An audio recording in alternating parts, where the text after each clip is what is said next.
India, welcome to news super. আপনাদের প্রত্যেকের সঙ্গে আমি তানিয়া। আজকে আপনাদের কাছে যে প্রতিবেদনটি আমরা রাখতে চলেছি সেই প্রতিবেদনটি হচ্ছে এক্সট্রা ম্যারিটাল অ্যাফেয়ার। এই এক্সট্রা ম্যারিটাল অ্যাফেয়ারের জন্য এক তরুণীকে মৃত্যুর মুখে ঢলে পড়তে হলো। নাম তার শ্বেতা সাউ। মৃত্যুর আগে বাবা এবং মেয়ের মোবাইল ফোনের মাধ্যমে যে কথোপকথন সেটি একবার আমাদের দর্শকদের সামনে তুলে ধরবো। आप बोल रहे तुमरा कोई चोट नहीं ना लगा है तुमको? नहीं, हम मारते हैं। हम टॉर्चर कर रहे हैं आपका दामाद को। लोन का पैसा चाहिए, साइन चाहिए। मेरा 10 जगह में बहुत सारा बॉयफ्रेंड हम रखे हैं। हम लड़कियां चीज इन खाना खा रहे थे तो इनका किसी लड़की का फोन आया। हम उस लड़की को बहुत दिन पहले भी मैसेज किए थे कि दोबारा फोन या मैसेज मत करना।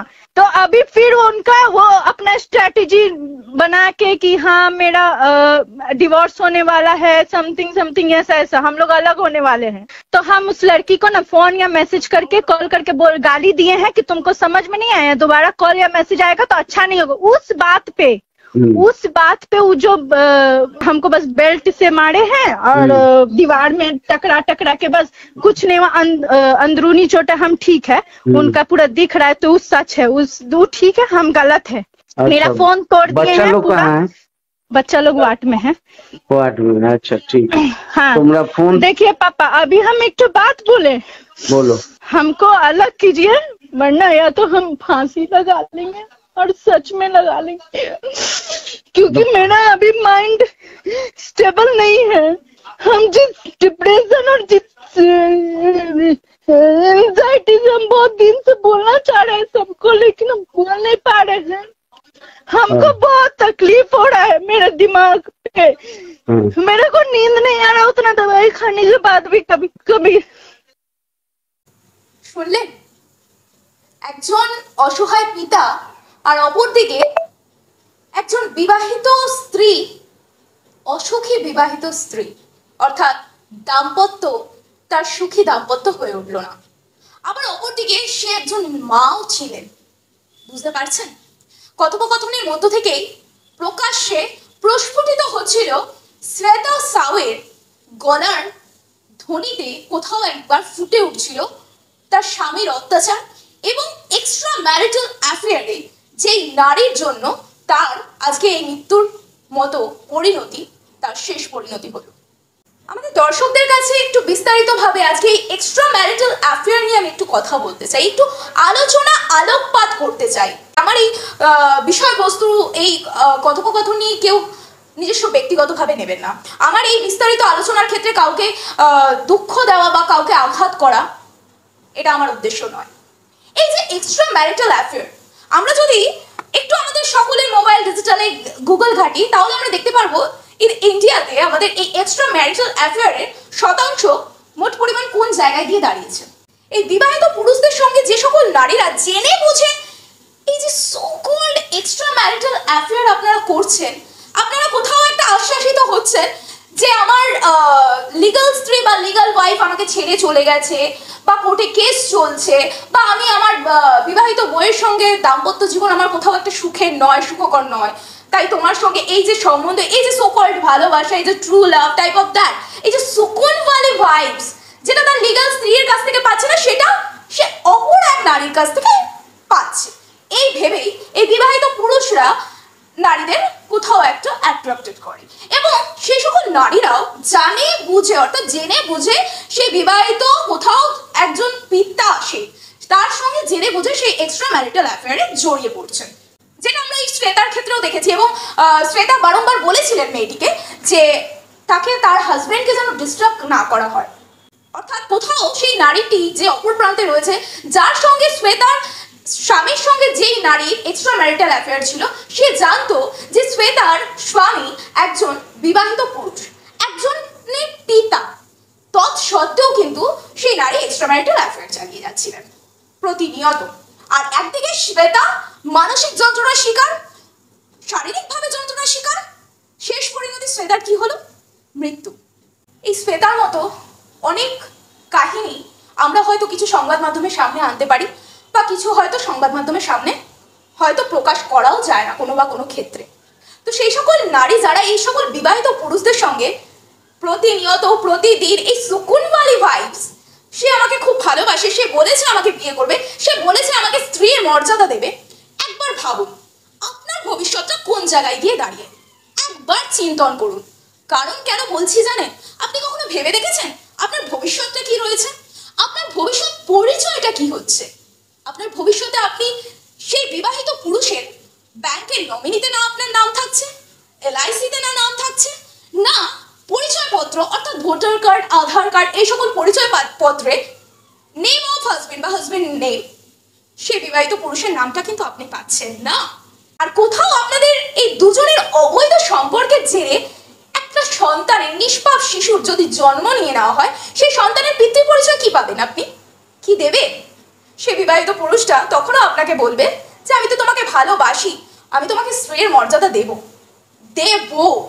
দেয়নি, কিন্তু আদৌ দিতে পারবে কিনা সেটা আপনি কতটা নিশ্চিত হয়ে এই বিবাহিত পুরুষের সঙ্গে এক্সট্রা ম্যারিটাল অ্যাফেয়ার করছেন।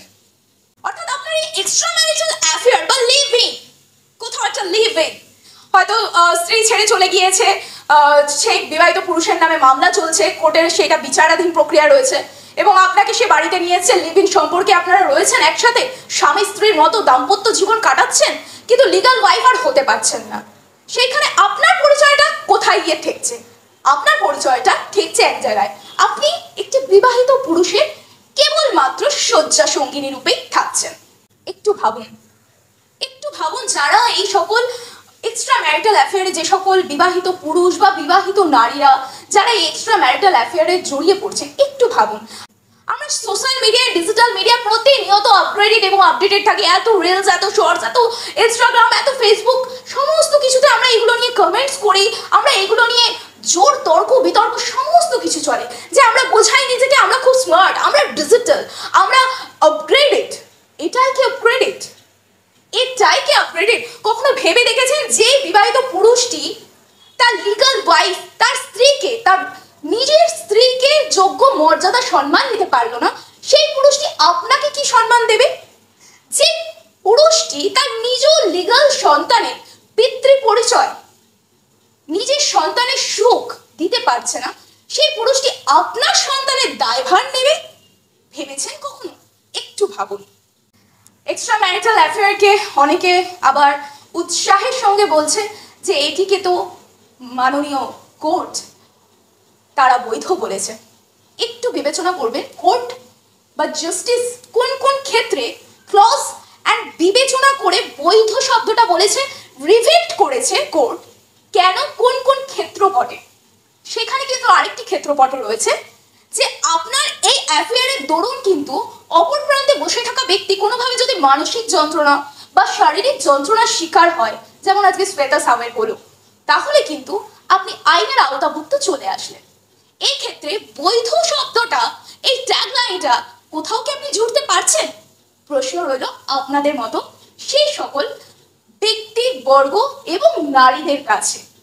আপনাদের আগেও বলেছি, এখনো বলছি, আমার আজকের এই প্রতিবেদন, আজকের এই শ্বেতা সাউয়ের যে কাহিনী আপনাদের সামনে আমরা তুলে ধরলাম, যেটি দেখালাম, সেটি কিন্তু কখনোই কাউকে ব্যক্তিগত উদ্দেশ্য করে বা আঘাত করার জন্য না। সমাজের এক চিন্তন, সমাজের এক উপসর্গ, এক ব্যাধি যেটা দিনকে দিন ক্রমশ বৃদ্ধি পাচ্ছে, সেটি নিয়ে একটু আলোচনা, একটু দৃষ্টি নিক্ষেপ করার জন্য। সকলে ভালো থাকুন, সুস্থ থাকুন এবং সুস্থভাবে বাঁচুন, অপরকেও সুস্থভাবে বাঁচতে দিন। চোখ রাখুন নিউজপেপারের পর্দায়। নিউজপেপার আপনাদের দিতে পারে সব খবর, সববার খবর। ধন্যবাদ। কাঁচরাপাড়া পলিক্লিনিক বা নাইট অ্যাঞ্জেল নার্সিং হোম, কেনাকাটার একমাত্র ঠিকানা আগমনী বাসন্তী। মনের মতো খাবার খেতে হলে চলে আসুন কাঁচরাপাড়া নিউ কেবিনে।